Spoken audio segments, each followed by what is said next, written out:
I was going YWC Liberal Hill Impact Wrestling review.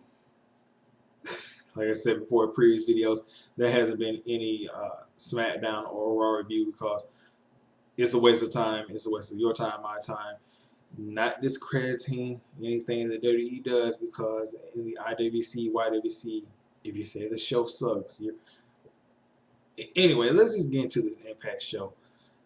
Does a recap from last week, the previous weeks, or whatever, leading up into Moose versus Eli Drake No More Contenders match, and also you have a build up for Matt Sydal defend his title, his SVN title against Brian Cage in the main event. So it starts off with Grado and Catalina, if I'm saying that right, and Catalina, and they come out for a match where Grado does. And Grado and Catalina are doing their whole Titanic pose, and in comes Eddie Edwards. Eddie Edwards just pulls down Grado and then completely wraps the cane, whacks him with it, and forces Katarina, whichever name, out of the ring. He calls out Tommy Dreamer. Dreamer comes in, and he's like, "Why'd you do it, Tommy? I was gonna, beat up Sammy Callahan. I was gonna finish him, take his life, whatever." And Dreamer, he's like, "Look, you could have made a big mistake. It cost me half of my career obsessing over somebody." And Eddie, he's like, "Look, you did that. You're fine. You're a legend. You took things away from me that could have made me somebody. Could have made me a legend. This whole feud or whatever." And then Eddie, he talks about how his wife and hasn't talked to him, and then Dreamer, says that he knows, and it starts the whole thing where Eddie Edwards gets in Dreamer's face. Dreamer can't take it anymore. He pushes down Eddie and he says, "Look, you need to get some help, whatever." You think Dreamer, he's gotten through to Eddie Edwards. No. Eddie takes the kendo stick and out of nowhere, one-handed shot, knocks out Tommy Dreamer, and that goes into a commercial where it comes back to Dreamer talking to Scott D'Amore backstage. He's like, "What the hell just happened? You got to get in control of your talent. I'm out of this bitch. There's no point in me being here. I'm in danger. We're done here. No point." So obviously they're building toward Tommy Dreamer versus Eddie Edwards at Slammiversary, and it's a nice piece of storytelling, even where you had to come from with the Sammy Callahan and Eddie Edwards eye situation. So moving on past that, you get the official first match. You get Rebel losing to Taya Valkyrie. Taya Valkyrie hits the Road to Valhalla. Let me say this about Rebel. Rebel, former cheerleader, which came into Impact, completely sucks. And through her travels on the independent scene and Impact, she's gotten decent. And I can respect that. Somebody that comes into wrestling from somewhere where they have zero knowledge of it, and they at least try. They're at least trying to get better. They just aren't resting on laurels. She could pretty much do a thing of, hey, she's kind of pretty, she can do the split. She can kind of rest on that, but instead she's actually trying to get better in the ring. I've got to applaud that. Granted, she's I can't think of a great female wrestler today. She's no Asuka. She's no Asuka, but at least she's trying. With that being said, Taya Valkyrie is just... It's going to be hard not to put the belt on her like sometime in the future. She just has all the attributes. She can talk very well, and she's great in the ring. And after the match,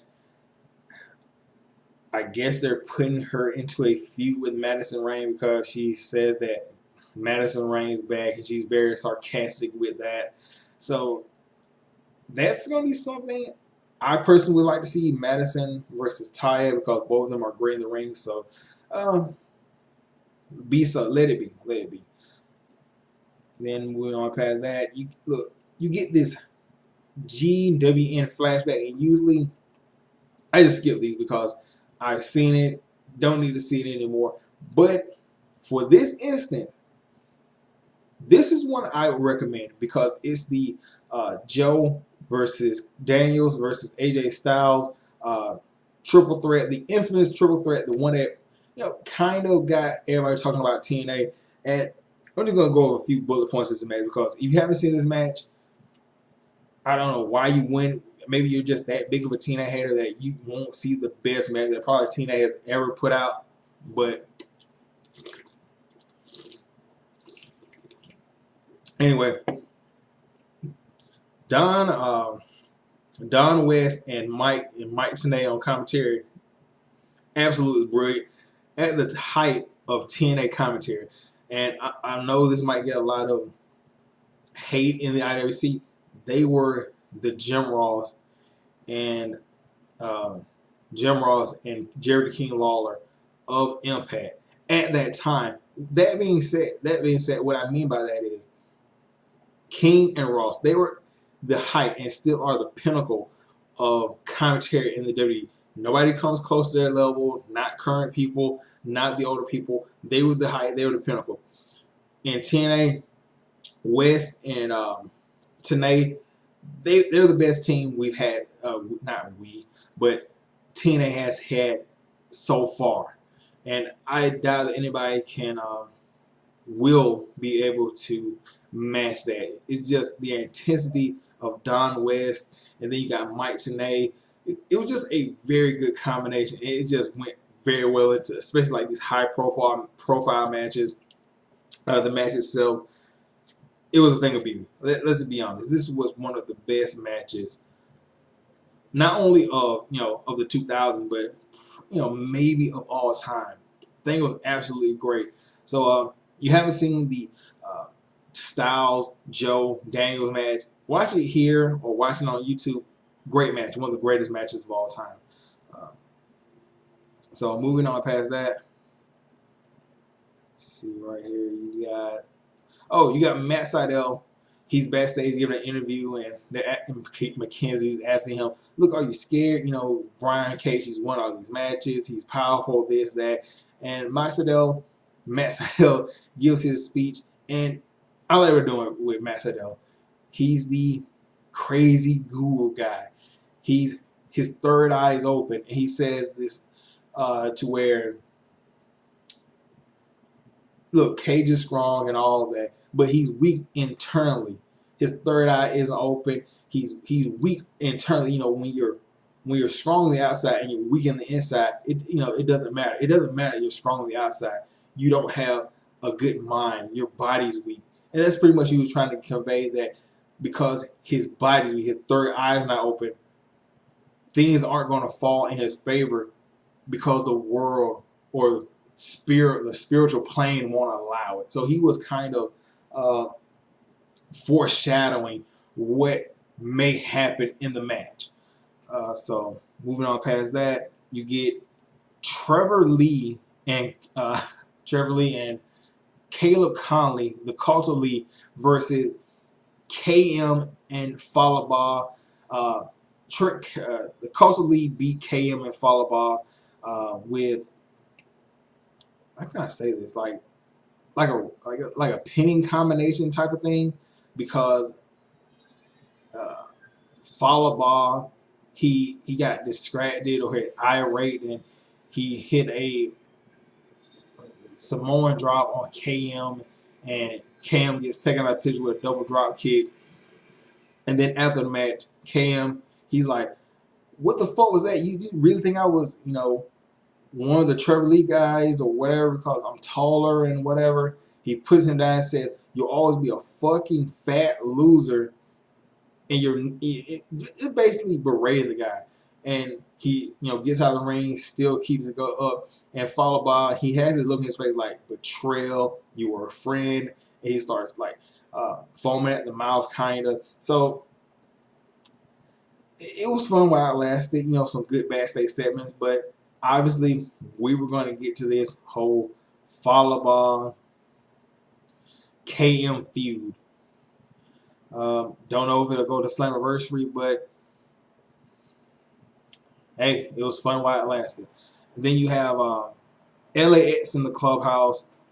Diamante still not trusting King, who has his bandana tied up like Tupac or whatever. So he tells LAX, look, you guys got title shots next week or whatever. Bring them home. We get more money, more this, more that. Gives them tequila. Diamante, she's still not really feeling it. She's like, whatever. Um, they take tequila shots, and then Diamante calls them all bitches, and she takes a tequila shot like a G. Uh, I would like to see more of Diamante in the knockouts division. I feel like they're kind of wasting her. I understand they might be trying to, find something, but they should probably find something for her soon because she has a good. She it seems like she would have a good character. Uh, I can't think of the Mexican slang. The choli, not what's the word for female cholo, female Mexican. Uh, if you know that, let me know. But that's kind of her character. And after everybody leaves, King he puts his Timbers on the desk and says, "The world is his." Pretty much going to live off of the work of LAX when the title belts are back around their waist, if they become back around their waist.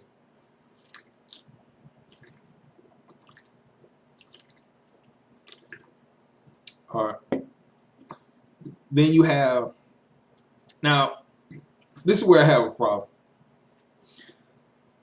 Moose versus Eli Drake, no more contenders match. I made a big deal about this on Impact last week. They had the Facts of Life. They had like both of these guys talking that segment. And you have this no more contenders match at House of Hardcore. And I bet dollars to donuts they didn't even announce it as, hey, this match is going to be for number contender shot to face Austin Aries at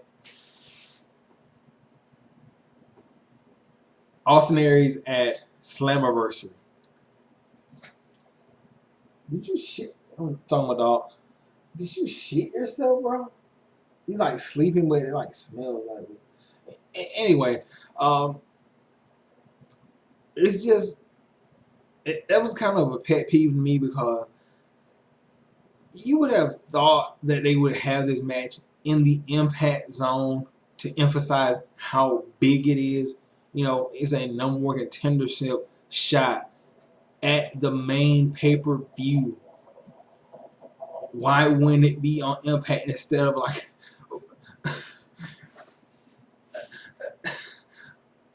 a throwaway house show at House of Glory where this is probably main event? Why? It made no sense. But Moose ends up winning with a spear on Eli Drake. Good man. I mean, what more can I say? Eli Drake's a good wrestler. Moose is a good wrestler. Nothing really bad here. Highlights, nothing really particular to point out. If you've seen Moose's matches, you've seen Eli Drake's matches, you know all their spots. Both of them execute moves very well. What more can I say? But besides Moose won with a spear. So let's move on. So, next you had this video. If I'm putting it in the correct order, you had this video where OVE comes on the ring, comes on the their little camera thing, and Sami Callihan, he's like, I know you didn't expect to see us this week, but we're here because it's Ohio versus everything, and you know what? We got beat up. Whatever. It's still a win for us because one, we made Eddie Edwards lose his wife, made him turn on his friend, and we made him lose his mind. So, we got scarred up, but moral victory for Eddie, battle win for us, war victory for us, whatever. And he says that we're going to send Jake Chris out to fight against Phantasmo. And I really like how they had this video. It seemed like some kind of backwoods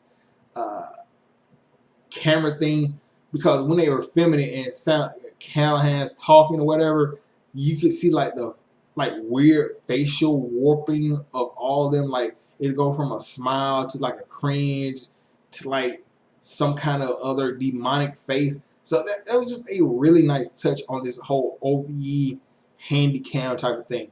Then you had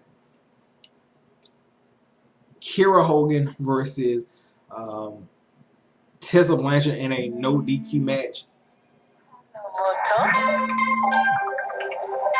One second. Okay, there we go. So be quick about this. Oh, so Kiera Hogan. This was Kiera Hogan's best match wrestled in Impact so far. She showed a lot of fire, a lot of aggression.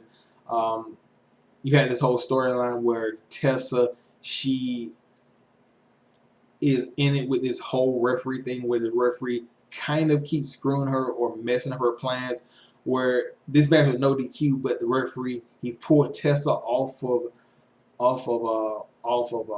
Kiera, but you know it's no DQ, so they're making a lot of sense. And Tessa called him out and like, "What are you gonna do? You gonna disqualify me? It's a fucking no DQ match." And when she turns around, Kiera Hogan like waylays a chair into her face. And at one point, you thought maybe Kiera was gonna win. She hit like this curb stomp type of thing onto Tessa's fingers on a chair, and then hit like a flying face buster. Tessa kicks out, and the finishing move is like this full Nelson type of throw slam onto the chair that Tessa hit on Kiera. Eventually, you know, essentially winning their whole feud because I think Kiera won one, but Tessa, she won both of the two main victories. So she's vanquished Kiera. But like I said, Kiera, she put up a lot of, you know, a good fight, and it was her best match to date. Moving on past that.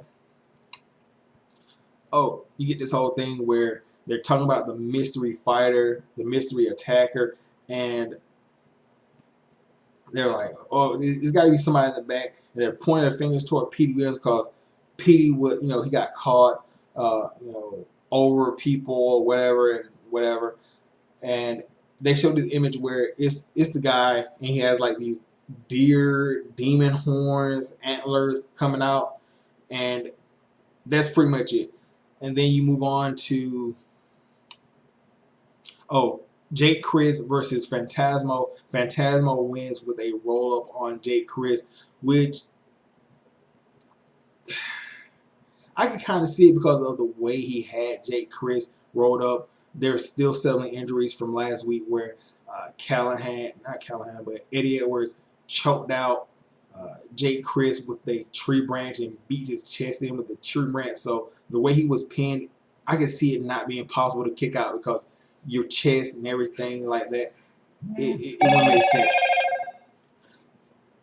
After the match, OVE beat up Phantasmo and they threatened to take off his mask. And then out comes Pentagon Jr. Pentagon Jr. He beats up Jake and Dave Chris. And then he has a showdown with Sami Callihan. Sami Callihan runs and he gets out of the ring, points his bat at Pentagon. Pentagon, Sami Callihan, that needs to happen at Slammiversary. That needs to be a No More Contenders match. Why? Because fuck you. That's why that match will be awesome, and we need to see that. This road to Sami Callihan becoming World Heavyweight Champion needs to happen and needs to happen soon. Because let's be honest. Let's take all the bias in the IWC away and how you feel about TNA. Callihan is the best heel in all of wrestling. Let's just be clear about that. There's no debating that. Because if you say Tommaso Ciampa hasn't touched one hair on Johnny Gargano's head. He hasn't blooded him. He hasn't taken to the level that Callihan has taken it with Eddie Edwards. There's nothing villainous that I see out of Ciampa unless it's like in a match, and even that is still kind of subdued. He isn't like really like hateful and everything like that. You can tell Callahan, the hatred just grows, and it's not just like, hey, I hate Gargano and I can just wrestle other guys, pretty good. No, Callahan is a heel. He goes hatred. His hatred knows no bounds, and that's a really good heel. So yeah, Callahan, great heel. Moving on. So you get into the main event, if I'm not mistaken, which is Brian Cage versus Matt Sydal. Matt Sydal beats Brian Cage with the help of Congo Kong. Who would have thought? Congo Kong, he slams Brian Cage into the steel steps, allowing Matt Sydal to get a count-out victory. Sydal, it's Matt Sydal versus Brian Cage.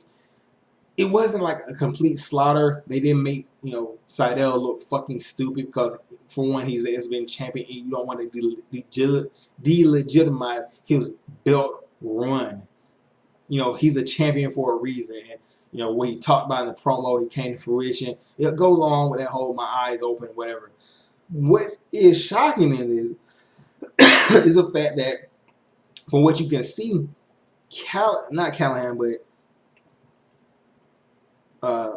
Jimmy Jacobs has seemingly gotten into Sydal's head, or Sydal and him have formed a partnership because they seem really buddy.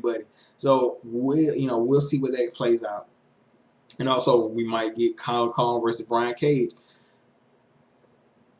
Win-win, because that match should be good also. So the ending segment, if you can tell by the thumbnail, we finally get to see who is the Attack, who's been taking out guys backstage for like at least a month.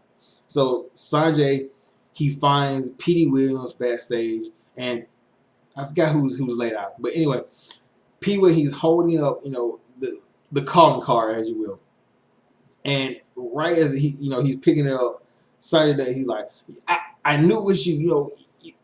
You told me it wasn't you. Whatever. Our friendship is over.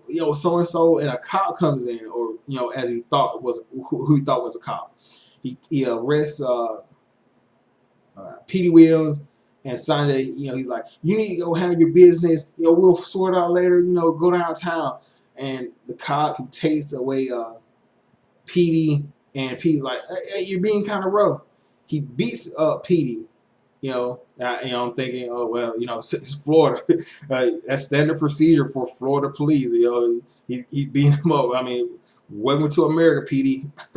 Anyway, so he beats him up, and then he takes off his shirt and he starts beating him. Beating him down with a nightstick, and he knocks him out with a nightstick over the top of the head, and then he turns to the camera, and as you can see in the photo, the thumbnail, he has like this evil tattoo of the deer, and he holds up the card, slams it down, and then he turns to the camera and says, you might want to call an ambulance. Ambulance? Some ER, so a doctor, whatever. Anyway, so if you don't know who this guy is,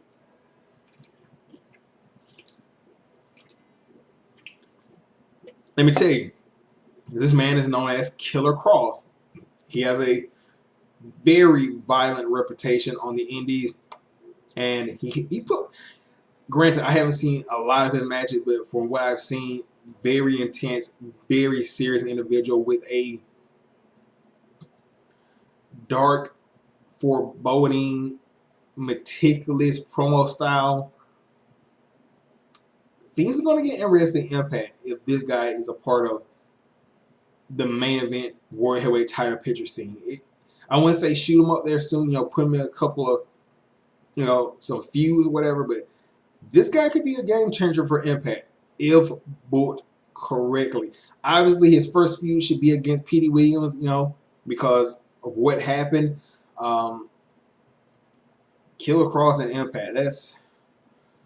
You got Callahan, you got Moose, you got Drake, you got Killer Kross now. Pentagon, Cage, just a lot of heavy hitting, intense people, in that main event scene slash exhibition, that's a really stacked lineup. That I'm just saying it's gonna be hard to like really balance this. I'm waiting to see how they will, because with all that talent, you gotta have people holding the weight title, and not only just holding it, you gotta have them hold it for a while to put legitimacy on the belt. You just can't say, "Oh, this guy's popular, give him the belt." Oh, 2 months later, 2 weeks, 2 months. Oh, this guy, whatever, give him the belt. You just can't hot potato the belt like that. You're gonna have to find a good balance to where these, all these guys get a turn, and also have them, in between that time, have them in meaningful feuds that build them up as characters and reputable wrestlers that people care about.